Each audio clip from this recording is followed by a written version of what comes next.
Viewers welcome back on program. So ਵੀ ਇਸ ਗੱਲਬਾਤ ਕਰਨ ਜਾ ਰਹੇ ਹਾਂ ਕਿ ਅੱਜ ਕੱਲ ਬੰਗਲਾਦੇਸ਼ ਤੇ ਪਾਕਿਸਤਾਨ ਇੱਕ ਦੂਸਰੇ ਦੇ ਬਹੁਤ ਕਰੀਬ ਹਨ। ਬੰਗਲਾਦੇਸ਼ ਦੇ 에ਅਰ ਫੋਰਸ ਦੇ ਮੁਖੀ ਅੱਜ ਕੱਲ ਪਾਕਿਸਤਾਨ ਦੇ ਦੌਰੇ ਤੇ ਹਨ, ਜਿੱਥੇ ਉਹਨਾਂ ਦੀ ਮੁਲਾਕਾਤ ਪਾਕਿਸਤਾਨ ਦੇ 에ਅਰ ਚੀਫ ਮਾਰਸ਼ਲ ਜ਼ਾਹਿਰ ਅਹਿਮਦ ਬਾਬਰ ਸਿੱਧੂ ਨਾਲ ਹੋਈ। ਇਸ ਵਿੱਚ ਜਿੱਥੇ ਹੋਰ ਬਹੁਤ ਸਾਰੀਆਂ ਸਾਂਝਾਂ ਬਣਾਉਣ ਦੀ ਗੱਲ ਹੋਈ ਹੈ, ਉੱਥੇ ਬੰਗਲਾਦੇਸ਼ ਨੇ JF-17 ਥੰਡਰ ਲੜਾਕੂ ਜਹਾਜ਼ ਖਰੀਦਣ ਵਿੱਚ ਵੀ ਦਿਲਚਸਪੀ ਦਿਖਾਈ ਹੈ। ਔਰ ਯਾਦ ਰਹੇ ਇਹ JF-17 ਥੰਡਰ ਜਹਾਜ਼ ਜਿਹੜੇ ਨੇ ਉਹ ਚੀਨ ਤੇ ਪਾਕਿਸਤਾਨ ਦਾ ਸਾਂਝਾ ਪ੍ਰੋਡਕਟ ਹੈ। ਸੋ ਅਤੇ ਹਾਲ ਹੀ ਵਿੱਚ ਆਪਰੇਸ਼ਨ ਸੰਦੂਰ ਦੇ ਦੌਰਾਨ ਇਹਨਾਂ ਜਹਾਜ਼ਾਂ ਨੇ ਭਾਰਤੀ 에ਅਰ ਫੋਰਸ ਨੂੰ ਵਟੋ ਵਟ ਪਾਇਆ ਸੀ। ਸੋ ਇਸ ਬਾਰੇ ਆਪਾਂ ਗੱਲਬਾਤ ਕਰਨ ਜਾ ਰਹੇ ਹਾਂ। ਸੋ ਅਸੀਂ ਚਾਹਾਂਗੇ ਕਿ ਦੋਸਤਾਂ ਇਸੇ ਤਰ੍ਹਾਂ ਬੜੇ ਰਹਿਣਾ, ਦੇਖਣ ਸੁਣਨ ਲਈ ਲਿਖਣ ਲਈ ਤੁਹਾਡਾ ਸਭ ਦਾ ਬਹੁਤ ਬਹੁਤ ਧੰਨਵਾਦ ਹੈ ਜੀ। ਡਾਕਟਰ ਸਾਹਿਬ ਕੀ ਕਹਿਣਾ ਚਾਹੋਗੇ? ਦੇਖੋ, ਜਦੋਂ ਇੰਦਰਾ ਗਾਂਧੀ ਨੇ ਫੌਜ ਦਾ ਇਸਤੇਮਾਲ ਕਰਕੇ ਔਰ ਪਾਕਿਸਤਾਨ ਇਹ ਇੰਤਜ਼ਾਰ ਕਰ ਰਿਹਾ ਸੀ ਕਿ ਅਮਰੀਕਾ ਦਾ 7th ਫਲੀਟ ਬੇੜਾ ਉਹ ਭਾਰਤੀ ਸਮੁੰਦਰ ਦੇ ਨੇੜੇ ਆ ਰਿਹਾ ਹੈ, ਹੌਲੀ ਹੌਲੀ ਚੱਲਿਆ, ਕਈ ਮਹੀਨੇ ਉਹਨੇ ਲਾਤੇ, ਉਹਨੇ ਕਿੱਥੇ ਆਉਣਾ ਸੀ ਕਿ ਵੀ ਉਹ ਬਚਾ ਕਰੇਗਾ। ਔਰ ਭਾਰਤ ਨੇ ਸੋਵੀਅਤ ਯੂਨੀਅਨ ਦੀ ਮਦਦ ਦੇ ਨਾਲ ਪਹਿਲਾਂ ਜਿਵੇਂ ਮੁਕਤੀ ਵਾਹਿਨੀ ਦੇ ਨਾਂ ਥੱਲੇ ਜ਼ੁਲਮ ਕੀਤੇ ਔਰ ਉਸ ਤੋਂ ਬਾਅਦ ਡਾਇਰੈਕਟਲੀ ਫੌਜ ਜਿਹੜੀ ਇੱਕ ਮੁਕਤੀ ਵਾਹਿਨੀ ਦੇ ਰੂਪ ਦੇ ਵਿੱਚ ਉਹਨਾਂ ਦੇ ਹੀ ਫੌਜੀ ਸੀ ਜਿਹੜੇ ਗੁਰੀਲਾ ਟੈਕਟਿਕ ਕਰ ਰਹੇ ਸੀ ਔਰ ਪਾਕਿਸਤਾਨੀ ਫੌਜ ਟਿਕਾਣੇ ਉਹਨਾਂ 'ਤੇ ਹਮਲੇ ਕਰ ਰਹੇ ਸੀ। ਔਰ ਫਿਰ ਫੁੱਲ ਫਲੈਜਡ ਫੌਜ 14 ਦਿਨ ਜਿਹੜਾ ਉਹਨਾਂ ਦਾ ਆਪਰੇਸ਼ਨ ਸਿੱਧਾ ਸਕੂਤੇ ਢਾਕਾ ਜਿਹਨੂੰ ਕਿਹਾ ਜਾਂਦਾ ਹੈ, 2 ਹਫ਼ਤੇ ਬਾਅਦ ਆਲਮੋਸਟ 90,000 ਤੋਂ ਜ਼ਿਆਦਾ ਪਾਕਿਸਤਾਨੀ ਫੌਜੀ ਤੇ ਸਿਵਿਲੀਅਨ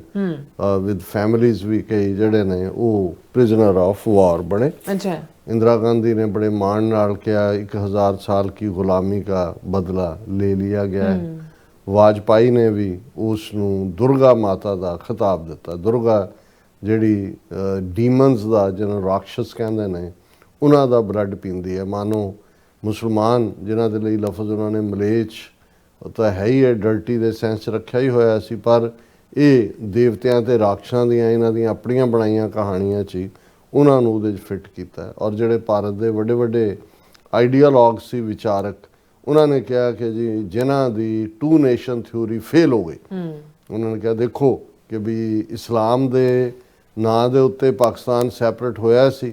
ਲੇਕਿਨ 47 ਤੋਂ ਲੈ ਕੇ ਜਿਹੜਾ 25 ਸਾਲ ਦੇ ਵਿੱਚ 2 ਅੱਡ ਮੁਲਕ ਬਣ ਗਏ। ਇਹਦਾ ਮਤਲਬ ਜਿਹੜਾ ਇਸਲਾਮ ਗਲੂ ਸੀ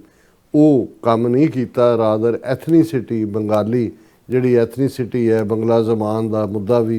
ਜਿਹੜਾ ਮੁੱਖ ਸੀ ਉਹਦੇ ਹਾਲਾਂ ਇਹ ਸਾਰੀ ਖੇਡ ਭਾਰਤ ਦੀ ਸੀ। ਪਾਕਿਸਤਾਨ ਤੋਂ ਸੈਂਕੜਿਆਂ ਮੀਲ ਦੂਰ ਬੰਗਲਾਦੇਸ਼, ਉਹਨੂੰ ਸਪਲਾਈ ਲਾਈਨ ਵੀ ਨਹੀਂ ਸੀ, ਸਮੁੰਦਰ ਹੀ ਸੀ, ਲੈਂਡ ਬਾਰਡਰ ਤਾਂ ਲੱਗਦਾ ਨਹੀਂ ਸੀ। ਔਰ ਜ਼ਾਹਰ ਹੈ ਵੀ ਜਿਹੜਾ ਡਿਸਕੰਟੈਂਟ ਵੀ ਫੈਲਿਆ ਉਸ ਦੇ ਵਿੱਚ ਉਸ ਵੇਲੇ ਦੇ ਪਾਕਿਸਤਾਨੀ ਫੌਜੀ ਮੁਖੀ ਯਹੀਆ ਖਾਨ ਜਾਂ ਉਸ ਤੋਂ ਪਹਿਲਾਂ ਦੇ ਜਿਹੜੇ ਫੌਜੀ ਮੁਖੀ ਸੀ ਉਹਨਾਂ ਦਾ ਕੀ ਰੋਲ ਰਿਹਾ ਹੈ, ਜਾਂ ਜ਼ੁਲਫਿਕਾਰ ਅਲੀ ਭੁੱਟੋ ਜਿਹੜਾ ਜਿਸ ਨੂੰ ਇਹ ਔਖਾ ਲੱਗਦਾ ਸੀ ਕਿ ਮੁਜੀਬੁਰ ਰਹਿਮਾਨ ਜਿਹੜਾ ਮੈਜੋਰਿਟੀ ਦੇ ਵਿੱਚ, ਕਿਉਂਕਿ ਬੰਗਾਲੀਆਂ ਦੀ ਆਬਾਦੀ ਜ਼ਿਆਦਾ ਸੀ ਸੋ ਸੀਟਾਂ ਉਹਨਾਂ ਨੇ ਜ਼ਿਆਦਾ ਜਿੱਤੀਆਂ, ਸੋ ਉਹਨਾਂ ਦੀ ਜਿਹੜੀ ਹੈ ਬੰਗਲਾਦੇਸ਼ ਦੇ ਹਵਾਲੇ ਜਿਹਨੂੰ ਪੂਰਬੀ ਬੰਗਾਲ ਕਹਿੰਦੇ ਸੀ, ਮਸ਼ਰਕੀ, ਭੁੱਟੋ ਨੇ ਵੀ ਆਪਣੀ ਖੇਡਾਂ ਖੇਡੀਆਂ। ਸੋ ਇਸ ਸਾਰੇ ਦੇ ਚੱਲਦਿਆਂ ਕਟਿੰਗ ਦਾ ਸਟੋਰੀ ਸ਼ਾਰਟ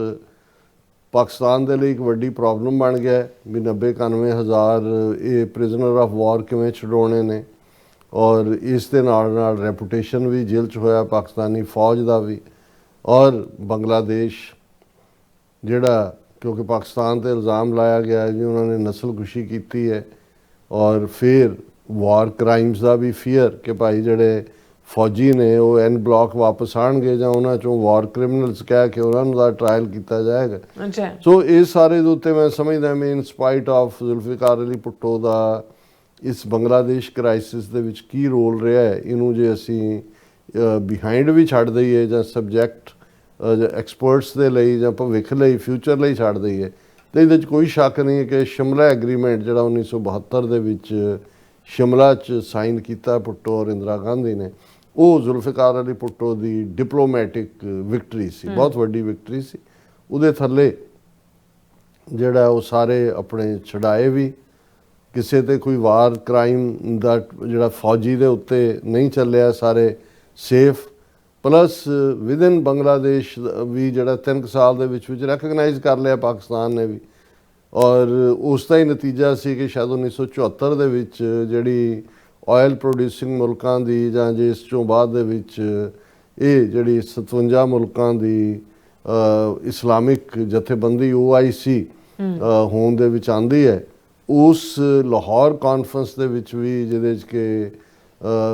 ਸਾਊਦੀ ਅਰੇਬੀਆ ਦਾ ਕਿੰਗ ਔਰ ਮੁਹੰਮਦ ਜਿਹੜਾ ਗਦਾਫੀ ਜਿਹੜਾ of Libya and Saddam Hussein of Iraq, ਉਹਦੇ 'ਚ ਜਿਹੜਾ ਮੁਜੀਬੁਰ ਰਹਿਮਾਨ ਦੀ ਵੀ ਸ਼ਮੂਲੀਅਤ ਸੀ, ਜੇ ਮੈਂ ਗਲਤ ਨਾ ਹੋਵਾਂ ਜਿੰਨਾ ਕਿ ਮੇਰੀ ਮੈਮਰੀ 'ਚ ਇਹ ਪਿਆ ਹੋਇਆ ਜੀ। ਲੇਕਿਨ ਇਹਦੇ ਬਾਵਜੂਦ ਕਿਉਂਕਿ ਇੰਡੀਆ ਨੇ ਪਾਕਿਸਤਾਨ ਨੂੰ ਹੀ ਕਮਜ਼ੋਰ ਕਰਨ ਲਈ ਮੁਲਕ 'ਚ ਤੋੜਿਆ ਸੀ, ਮੁਜੀਬੁਰ ਰਹਿਮਾਨ ਦਾ ਵੀ ਅਸੈਸੀਨੇਸ਼ਨ ਹੁੰਦੀ ਆ, ਉਹਦੇ ਆਪਣੀਆਂ ਵੀ ਇਹ 2 ਭੈਣਾਂ ਬਚ ਜਾਂਦੀਆਂ ਨੇ, ਸ਼ੇਖ ਹਸੀਨਾ ਔਰ ਇੱਕ ਉਹਦੀ ਬਾਕੀ ਸਾਰਾ ਜ਼ਿਆਉਰ ਰਹਿਮਾਨ ਆ ਜਾਂਦਾ ਹੈ। ਔਰ ਫਿਰ ਇਹਨਾਂ ਦੋਨਾਂ ਦੀਆਂ ਮੁਜੀਬੁਰ ਰਹਿਮਾਨ ਔਰ ਜ਼ਿਆਉਰ ਰਹਿਮਾਨ ਦੇ ਤੁਰ ਜਾਣ ਬਾਅਦ ਇਹਨਾਂ ਬੇਗਮਾਂ ਦੀ ਲੜਾਈ, ਪਰ ਇਵੈਂਚੁਅਲੀ ਪਿਛਲੇ 12-15 ਸਾਲਾਂ ਤੋਂ ਕੰਪਲੀਟਲੀ ਸ਼ੇਖ ਹਸੀਨਾ ਦੇ ਨਾਂ ਥੱਲੇ ਇੰਡੀਅਨ ਏਜੰਸੀਆਂ ਰਾਹ ਦਾ ਕੰਟਰੋਲ ਸੀ। ਔਰ ਇਸ ਪੀਰੀਅਡ ਦੇ ਵਿੱਚ ਹੀ ਕੁਝ ਜਮਾਤੇ ਇਸਲਾਮੀ ਦੇ ਲੀਡਰ ਜਿਹੜੇ 71 ਦੀ ਕਨਫਲਿਕਟ ਵੇਲੇ ਪਾਕਿਸਤਾਨ ਨਾਲ ਖਲੋਤੇ, ਉਹਨਾਂ 'ਚੋਂ ਕਈ ਬੁੱਢੇ ਜਿਹੜੇ ਨੇ ਉਹਨਾਂ ਦਾ ਟਰਾਇਲ ਕਰਕੇ ਉਹਨਾਂ ਨੂੰ ਫਾਂਸੀ ਦਿੱਤੀ ਗਈ। ਔਰ ਬਿਲਕੁਲ ਐਂਟੀ ਪਾਕਿਸਤਾਨ ਲਾਈਨ ਸ਼ੇਖ ਹਸੀਨਾ ਨੇ ਲਈ, ਜਿਹੜੀਆਂ ਨਾਰਥ ਈਸਟ ਦੀਆਂ 7 ਸਟੇਟਾਂ ਦੇ ਵਿੱਚ ਫਰੀडम ਮੂਵਮੈਂਟਸ ਵਾਲੇ ਸੀ, ਉਹ ਫੜ ਕੇ ਭਾਰਤ ਦੇ ਹਵਾ ਇਉਂ ਕਹੋ ਕਿ ਵੀ ਜੀ ਬੰਗਲਾਦੇਸ਼ ਭਾਰਤ ਦਾ ਇੱਕ ਸੂਬਾ ਬਣ ਗਿਆ ਔਰ ਉਹਨੂੰ ਰਾਹ ਨੇ ਬੈਠ ਕੇ ਰਨ ਕੀਤਾ। ਔਰ ਉਹਨੂੰ ਬੀਬੀ ਨੂੰ ਖਾਲਿਦਾ ਜ਼ਿਆ ਜਿਹੜੀ ਹੁਣ ਜਿਹਨਾਂ ਦੀ ਡੈਥ ਹੋਈ ਹੈ 80 ਸਾਲ ਦੀ ਉਮਰ ਜਾਂ ਦੂਜੇ, ਉਹਨੂੰ ਕੈਦ 'ਚ ਵੀ ਪਾਇਆ, ਉਹਦਾ ਮੁੰਡਾ ਵੀ ਬਾਹਰ ਚਲਾ ਗਿਆ, ਹੋਰ ਵੀ ਇਹ ਹੁਣ ਜਿਹੜੀ ਤਬਦੀਲੀ ਪਿਛਲੇ ਸਾਲ ਦੇ ਵਿੱਚ ਹੋਈ ਔਰ ਹੁਣ ਫਰਵਰੀ 'ਚ ਚੋਣਾਂ ਹੋਣ ਜਾ ਰਹੀਆਂ ਨੇ, ਉਹਨੇ ਜਿਹਨੂੰ ਇਹ ਕਹੋ ਵੀ ਪੂਰਾ ਹੀ ਅਪਸਾਈਡ ਡਾਊਨ ਕਰ ਦਿੱਤਾ। ਹੁਣ ਹਾਲਾਤ ਇਹ ਨੇ ਕਿ ਭਾਰਤ ਦੇ ਪ੍ਰਤੀ ਪੁੱਜ ਕੇ ਨਫ਼ਰਤ ਹੈ। ਉੱਥੇ ਜਿਹੜੀ ਫਰਵਰੀ ਦੇ ਵਿੱਚ ਜਿਹੜਾ ਵੀ ਸੈਟਅਪ ਆਏਗਾ ਉਹ ਸ਼ੇਖ ਹਸੀਨਾ ਵਾਲਾ ਤਾਂ ਗਿਆ, ਉਹਦੀ ਤਾਂ ਪਾਰਟੀ ਤੇ ਹੀ ਪਾਬੰਦੀ ਹੈ। ਹਾਲਾਂ ਭਾਰਤ ਕੋਈ ਨਾ ਕੋਈ ਜਿਹੜਾ ਉਹ ਹੱਥ ਪੈਰ ਮਾਰ ਰਿਹਾ ਕਿ ਬਈ ਕਿਵੇਂ ਆਪਣੇ ਆਪ ਨੂੰ ਕੀਤਾ ਜਾਏ। ਔਰ ਇਸ ਪੀਰੀਅਡ 'ਚ ਮੁਹੰਮਦ ਯੂਨਸ ਜਿਹੜੇ ਨੋਬਲ ਲੌਰੀਏਟ ਨੇ ਐਡਵਾਈਜ਼ਰ ਦੇ ਤੌਰ ਤੇ, ਜੇ ਕਹਿਣਾ ਹੋਏ ਕਿ ਡੀ ਫੈਕਟੋ ਪ੍ਰੈਜ਼ੀਡੈਂਟ ਨੇ ਉਹ ਬੰਗਲਾਦੇਸ਼ ਦੇ, ਉਹਨਾਂ ਨੇ ਇਸ ਗੱਲ ਨੂੰ ਯਕੀਨੀ ਬਣਾਇਆ, ਉਹਨਾਂ ਨੇ ਦੇਖ ਲਿਆ ਵੀ ਇਹ ਭਾਰਤ ਤਾਂ ਇਹਨਾਂ ਦੀ ਜਿਹੜੀ ਹਿੰਦੂ ਜ਼ਹਿਨੀਅਤ, ਹਿੰਦੂਤਵਾ, ਇਹ ਤਾਂ ਸਾਨੂੰ ਸੈਕੰਡ ਕਲਾਸ ਸਮਝਣਗੇ, ਕਿਉਂ ਨਾ ਆਪਣੀਆਂ ਰੂਟਸ ਦੇ ਨਾਲ ਹੀ ਵਾਪਸ ਜੁੜਿਆ ਜਾਏ। ਔਰ ਇਹ ਜਿਹੜੀਆਂ ਸਾਂਝਾਂ ਪਾਕਿਸਤਾਨ ਦੇ ਨਾਲ ਇਸ ਪੀਰੀਅਡ ਦੇ ਵਿੱਚ ਬਿਲਟ ਹੋਈਆਂ ਨੇ, ਉਹਦੇ 'ਚ supply line, trade, Dhaka Karachi ਜਹਾਜ਼ ਸ਼ੁਰੂ ਹੋਣਾ ਔਰ ਫੌਜੀ ਲੈਵਲ ਦੇ ਉੱਤੇ ਸਾਂਝਾਂ, ਔਰ ਫਿਰ ਟਰਾਈ ਬੰਗਲਾਦੇਸ਼, ਪਾਕਿਸਤਾਨ ਔਰ ਚਾਈਨਾ, ਇਹਨਾਂ ਦੀਆਂ ਸਾਂਝਾਂ ਦੀ ਗੱਲ। ਔਰ ਇਹ ਜਿਹੜੀ ਖਬਰ ਅਹਿਮੀਅਤ ਵਾਲੀ ਹੈ, ਇਹ ਸਾਰੇ ਜਿਵੇਂ ਅਸੀਂ ਕਹਿੰਦੇ ਹਾਂ ਵੀ ਆਪਰੇਸ਼ਨ ਸੰਦੂਰ, ਭਾਵੇਂ ਇਹਨਾਂ ਦਾ ਅਖੌਤੀ ਦਿੱਤਾ ਨਾ ਹੈ, 4 ਦਿਨ 7, 8, 9, 10 ਮਈ ਨੂੰ 4 ਰੋਜ਼ਾ ਜਿਹੜਾ ਇਹ ਕਨਫਲਿਕਟ ਹੁੰਦਾ ਹੈ। ਪਾਕਿਸਤਾਨ ਦੀ ਸੁਪੀਰੀਅਰਿਟੀ ਮਿਲੀਟੈਰੀਲੀ ਵੀ, ਡਿਪਲੋਮੈਟਿਕਲੀ ਵੀ ਇਹ ਪ੍ਰੂਵਨ ਹੁੰਦੀ ਹੈ। ਔਰ ਉਸ ਨਾਲ ਕਿਉਂਕਿ ਬੰਗਲਾਦੇਸ਼ ਦੀਆਂ ਡਿਵੈਲਪਮੈਂਟਸ ਤਾਂ ਪਿਛਲੇ ਸਾਲ ਦੀਆਂ ਚੱਲ ਹੀ ਰਹੀਆਂ ਸੀ, ਉਸ ਤੋਂ ਪਹਿਲਾਂ ਸਾਲ ਹੋ ਚੁੱਕਾ ਸੀ। ਔਰ ਬੰਗਲਾਦੇਸ਼ ਨੂੰ ਵੀ ਲੱਗਾ ਕਿ ਭਾਈ ਹੁਣ ਜਿਹੜਾ ਅਸੀਂ ਆਪਣੀ ਫੌਜ ਨੂੰ ਵੀ, ਆਪਣੀ 에ਅਰ ਫੋਰਸ ਨੂੰ ਵੀ, ਔਰ ਇਹ ਜਿਹੜਾ 4 ਰੋਜ਼ਾ ਸੀ ਇਹਦੇ 'ਚ ਕਿਉਂਕਿ ਗਰਾਊਂਡ ਟਰੂਪਸ ਤਾਂ ਨਹੀਂ ਮੂਵ ਹੋਏ, ਭਾਵੇਂ ਚਲੋ ਕ੍ਰੈਡਿਟ ਤਾਂ ਜਿਹੜਾ ਫੌਜੀ ਮੁਖੀ ਹੈ ਆਸਮ ਮੁਨੀਰ, ਉਹ ਫੀਲਡ ਮਾਰਸ਼ਲ ਵੀ ਬਣੇ ਜਾਂ ਉਹਨਾਂ ਨੂੰ ਹੀ ਜਾਂਦਾ, ਲੇਕਿਨ ਇਸ ਪੀਰੀਅਡ ਦੇ ਵਿੱਚ ਜਿਹੜੀ ਸੁਪੀਰੀਅਰਿਟੀ ਪਾਕਿਸਤਾਨ ਦੀ 에ਅਰ ਫੋਰਸ ਨੇ ਦਿਖਾਈ, ਔਰ ਪਾਕਿਸਤਾਨ ਦੇ 에ਅਰ ਫੋਰਸ ਦੇ ਚੀਫ ਹਸਨ ਮਹਿਮੂਦ, ਜਿਹੜੇ ਉਹਨਾਂ ਦੇ 에ਅਰ ਚੀਫ ਮਾਰਸ਼ਲ ਨੇ ਜ਼ਹੀਰ ਅਹਿਮਦ ਬਾਬਰ ਸਿੱਧੂ, ਔਰ ਬੰਗਲਾਦੇਸ਼ ਦੇ ਜਿਹੜੇ 에ਅਰ ਫੋਰਸ ਚੀਫ ਹੈ, ਚੀਫ ਮਾਰਸ਼ਲ ਹੈ ਹਸਨ ਮਹਿਮੂਦ ਖਾਨ, ਉਹ ਅੱਜ ਕੱਲ੍ਹ ਆਪਣੇ ਪੂਰੇ ਡੈਲੀਗੇਸ਼ਨ ਦੇ ਨਾਲ Bangladesh air force air martial chief ਉਹ ਪਾਕਿਸਤਾਨ ਗਏ ਹੋਏ ਨੇ। ਔਰ ਉਹਨਾਂ ਨੇ ਪਾਕਿਸਤਾਨ ਦੇ air chief marshal Zaheer Ahmed Babar Sidhu ਦੇ ਨਾਲ ਇਸਲਾਮਾਬਾਦ ਦੇ ਵਿੱਚ ਮੁਲਾਕਾਤ ਕੀਤੀ। ਔਰ ਇਸ ਮੁਲਾਕਾਤ ਦਾ ਜਿਹੜਾ ਫੋਕਸ ਸੀ ਕਿ ਵੀ ਅਸੀਂ ਦੋਨਾਂ ਮੁਲਕਾਂ ਦੀਆਂ ਆਪਰੇਸ਼ਨਲ ਕੋਆਪਰੇਸ਼ਨ ਤੇ ਇੰਸਟੀਟਿਊਸ਼ਨਲ ਸਿਨਰਜੀ, ਜਿਸ ਦੇ ਵਿੱਚ training, capacity building, collaboration, airspace advancements, ਇਸ ਦੇ ਵਿੱਚ ਕਿਵੇਂ ਅਸੀਂ ਪਾਕਿਸਤਾਨ ਔਰ ਬੰਗਲਾਦੇਸ਼ ਆਪਣੀਆਂ ਸਾਂਝਾਂ ਵਧਾ ਸਕਦੇ ਨੇ। ਔਰ ਇਸ ਬਾਰੇ ਕਿਉਂਕਿ ਪਾਕਿਸਤਾਨ ਦੀ inter service public relations ISPR ਨੇ ਵੀ ਬਰੀਫਿੰਗ ਦਿੱਤੀ ਹੈ, ਉਹਨਾਂ ਨੇ ਕਿਹਾ ਵੀ ਡੀਟੇਲ ਡਿਸਕਸ਼ਨਸ ਹੋਈਆਂ, ਪੋਟੈਂਸ਼ੀਅਲ ਪ੍ਰੋਕਿਉਰਮੈਂਟ ਬੰਗਲਾਦੇਸ਼ ਨੇ ਜਿਹਦੇ 'ਚ ਸ਼ੋ ਇੰਟਰਸਟ ਕੀਤਾ ਕਾਫੀ, ਉਹ JF-17 ਥੰਡਰ 에ਅਰਕ੍ਰਾਫਟ। ਹੁਣ ਜਦੋਂ ਅਸੀਂ ਇਹ 4 ਰੋਜ਼ਾ ਜੰਗ ਦੀ ਗੱਲ ਕਰਦੇ ਹਾਂ, ਆਲਮੋਸਟ 81% ਜਿਹੜਾ ਇਕਵਿਪਮੈਂਟ ਵਰਤਿਆ ਗਿਆ ਉਹ ਚਾਈਨਾ ਮੇਡ ਸੀ, ਔਰ ਉਹਦੇ ਜਿੱਥੇ ਇੰਡੀਆ ਵੱਲੋਂ ਫਰਾਂਸ ਦੇ ਰਾਫੇਲ 6-7 ਡਿੱਗੇ, ਬਾਕੀ ਇਹਨਾਂ ਨੂੰ ਗਰਾਊਂਡ ਕਰਨੇ ਪਏ, ਉੱਤੇ JF-17 ਥੰਡਰ ਫਾਈਟਰ 에ਅਰਕ੍ਰਾਫਟ ਨੇ ਹਵਾ ਦੇ ਵਿੱਚ ਧੁੰਮਾਂ ਪਾ ਦਿੱਤੀਆਂ। ਹੁਣ ਇਹ ਜਿਹੜਾ JF-17 ਥੰਡਰ 에ਅਰ ਫਾਈਟਰ ਹੈ, ਇਹ ਪਾਕਿਸਤਾਨ ਦੇ ਵਿੱਚ ਬਣਦਾ ਹੈ, ਜੁਆਇੰਟ ਕੋਲੈਬੋਰੇਸ਼ਨ ਹੈ ਚਾਈਨਾ ਦੀ ਔਰ ਪਾਕਿਸਤਾਨ ਦੀ। ਜ਼ਾਹਰ ਹੈ ਰਾਫੇਲ ਦੇ ਸ਼ੇਅਰ ਇੱਕਦਮ ਡਿੱਗ ਗਏ ਸੀ, ਇਹਦੇ ਅਪ ਹੋਏ, ਇੰਡੋਨੇਸ਼ੀਆ ਨੇ ਇੰਟਰਸਟ ਸ਼ੋ ਕੀਤਾ, ਮਲੇਸ਼ੀਆ ਨੇ ਕੀਤਾ, ਔਰ ਹੁਣ ਜਦੋਂ ਕਿ ਬੰਗਲਾਦੇਸ਼ ਦਾ ਫੌਜੀ ਚੀਫ ਆਪਣੇ ਡੈਲੀਗੇਸ਼ਨ ਹੈ, ਉਹਨਾਂ ਨੇ ਮੋਸਟ ਲਾਈਕਲੀ ਆਉਣ ਵਾਲੇ ਪੀਰੀਅਡ 'ਚ ਇਹਨਾਂ ਨੂੰ ਬਾਏ ਕਰਨਗੇ। ਔਰ ਉਹਨਾਂ ਨੇ ਕਿਹਾ ਕਿ ਵੀ ਇਹ ਜਿਹੜੀ ਫਾਈਟਰ ਜੈਟ ਹੈ ਉਸ ਨੇ ਆਪਣੀਆਂ ਕੰਬੈਟ ਕੈਪੇਬਿਲਿਟੀਜ਼ ਜਿਹੜੀਆਂ ਨੇ ਉਹ ਪ੍ਰੂਵ ਕੀਤੀਆਂ ਨੇ ਰੀਸੈਂਟ ਕਨਫਲਿਕਟ ਜਿਹੜਾ ਇੰਡੀਆ ਨਾਲ ਆਇਆ, ਔਰ ਇਹ ਜਿਹੜਾ high level delegation mister Khan lead ਕਰ ਰਹੇ ਨੇ, ਔਰ ਉਹਨਾਂ ਨੇ ਮਿਸਟਰ ਸਿੱਧੂ ਜਿਹੜੇ ਕਿ ਪਾਕਿਸਤਾਨ ਦੇ 에ਅਰ ਫੋਰਸ ਮੁਖੀ ਨੇ, ਉਹਨਾਂ ਨੇ ਆਪਣੀ ਪਾਕਿਸਤਾਨ 에ਅਰ ਫੋਰਸ ਦੀਆਂ ਜਿਹੜੀਆਂ ਰੀਸੈਂਟ ਐਡਵਾਂਸਮੈਂਟਸ ਨੇ, ਪਾਕਿਸਤਾਨ ਦੀ ਕਮਿਟਮੈਂਟ ਹੈ ਬੰਗਲਾਦੇਸ਼ ਦੀ ਸਪੋਰਟ ਕਰਨ ਦੀ 에ਅਰ ਫੋਰਸ ਦੇ ਨਾਲ ਥਰੂ ਕੰਪਰੈਹੈਂਸਿਵ ਟ੍ਰੇਨਿੰਗ ਫਰੇਮਵਰਕ, ਔਰ ਨਾਲ ਦੀ ਨਾਲ ਉਹਨਾਂ ਨੇ ਉਹਨਾਂ ਨੂੰ ਜਿਹੜਾ assured fast track delivery of super ਮੁਸ਼ਰਕ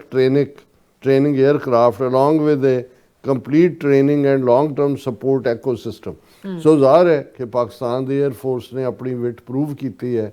ਹੁਣ ਬੰਗਲਾਦੇਸ਼ ਦੀ 에ਅਰ ਫੋਰਸ ਵੀ ਜਿਹੜੀ ਹੈ ਉਹ ਪਾਕਿਸਤਾਨ ਦੀ ਸ਼ਰਨ 'ਚ ਆਈ ਹੈ। ਪਹਿਲਾਂ ਵੀ ਉਹਨਾਂ ਦੇ ਆਫੀਸਰ ਔਰ ਦੂਜੇ ਇੱਥੇ ਟ੍ਰੇਨਡ ਹੁੰਦੇ ਰਹੇ ਇੱਕ ਜ਼ਮਾਨੇ 'ਚ, ਸ਼ੇਖ ਹਸੀਨਾ ਨੇ ਕਾਫੀ ਕੁਝ ਡਿਸਕੰਟੀਨਿਊ ਕੀਤਾ ਸੀ, ਔਰ ਇਹ ਬੰਗਲਾਦੇਸ਼ ਦੇ 에ਅਰ ਚੀਫ ਨੇ ਪਾਕਿਸਤਾਨ 에ਅਰ ਫੋਰਸ ਦੀ ਤਾਰੀਫ ਕੀਤੀ, ਉਹਨਾਂ ਦਾ ਕੰਬੈਟ ਰੈਕਰਡ, ਔਰ ਉਹਨਾਂ ਨੇ ਇਹ ਕਿਹਾ ਕਿ ਵੀ ਅਸੀਂ ਇਸ ਤੋਂ ਫਾਇਦਾ ਲੈਣਾ ਚਾਹੁੰਦੇ ਹਾਂ ਤੁਹਾਡੀ ਆਪਰੇਸ਼ਨ ਐਕਸਪਰਟੀਜ਼ ਤੋਂ, ਮੇਨਟੇਨੈਂਸ ਸਪੋਰਟ ਸਾਰੇ ਦੇ ਉੱਤੋਂ, ਔਰ ਇਹ ਅਸੀਂ ਸਮਝਦੇ ਹਾਂ ਕਿ ਵੀ ਬੜੀਆਂ ਪੋਜ਼ਿਟਿਵ ਡਿਵੈਲਪਮੈਂਟਸ ਨੇ, ਕਿਉਂਕਿ ਪਾਕਿਸਤਾਨ ਇਕੱਲਾ ਹੁਣ ਇਹੀ ਨਹੀਂ ਕਿ ਵੀ ਉਹਦੀ 에ਅਰ ਫੋਰਸ ਜਾਂ ਫੌਜ ਜਾਂ ਨੇਵੀ ਆਪਣੇ ਮੁਲਕ ਨੂੰ ਡਿਫੈਂਡ ਕਰਨ ਦੀ ਤਾਕਤ ਰੱਖਦੀ ਹੈ। ਸਾਊਦੀ ਅਰੇਬੀਆ ਦੇ ਨਾਲ ਡਿਫੈਂਸ ਪੈਕਟ ਹੋਇਆ, ਲੀਬੀਆ ਦੇ ਵਿੱਚ ਜਿਹੜਾ ਉਹਨਾਂ ਨੇ $4 ਬਿਲੀਅਨ ਦੇ ਹਥਿਆਰਾਂ ਦਾ ਸੌਦਾ, ਇਸੇ ਤਰ੍ਹਾਂ ਦੂਸਰੇ ਥਾਵਾਂ ਦੇ ਉੱਤੇ ਵੀ ਪਾਕਿਸਤਾਨ ਦਾ ਜਿਹੜਾ, ਔਰ ਜੇ ਬੰਗਲਾਦੇਸ਼ ਤਾਂ ਹੁਣ ਆਲਮੋਸਟ ਪਾਕਿਸਤਾਨ ਦੇ ਮਿਲਟਰੀ ਅੰਬਰੇਲਾ ਦੇ ਥੱਲੇ ਹੀ ਆਏਗਾ, ਔਰ ਇਸ ਨੂੰ ਜੇ ਪਾਕਿਸਤਾਨ ਦੇ ਜਿਹੜੇ ਨੇ ਨੀਤੀ ਘਾੜੇ ਔਰ ਐਸਟੈਬਲਿਸ਼ਮੈਂਟ ਇੱਕ ਕਦਮ ਹੋਰ ਜਾ ਕੇ ਜਿਹੜੀ ਬੰਗਲਾਦੇਸ਼ 'ਚ ਇਨਸਿਕਿਉਰਿਟੀ ਹੈ ਕਿ ਵੀ ਇੰਡੀਆ ਕਿਸੇ ਵੇਲੇ ਵੀ ਕਰ ਸਕਦਾ ਹੈ, ਜੇ ਨਿਊਕਲੀਅਰ ਅੰਬਰੇਲਾ ਦੇ ਦੇਣ ਬੰਗਲਾਦੇਸ਼ ਨੂੰ, ਉਹਨੂੰ ਕਹਿਣ ਕਿ ਜੀ ਤੁਸੀਂ ਸਾਡੇ ਨਿਊਕਲੀਅਰ ਅੰਬਰੇਲੇ ਦੇ ਥੱਲੇ ਹੋ, ਫਿਰ ਕੋਈ ਉਹਨਾਂ ਦੀ ਵਾਹ ਵੱਲ ਵੀ ਨਹੀਂ ਦੇਖ ਸਕਦਾ। ਜੀ ਡਾਕਟਰ ਸਾਹਿਬ ਬਿਲਕੁਲ। ਸੋ ਥੈਲਨ ਬ੍ਰੇਕ ਵਿਊਅਰਸ, ਤੁਸੀਂ ਕਿਤੇ ਨਹੀਂ ਜਾਣਾ, ਮਿਲਦੇ ਆਫਟਰ ਦਿਸ ਸ਼ਾਰਟ ਬ੍ਰੇਕ।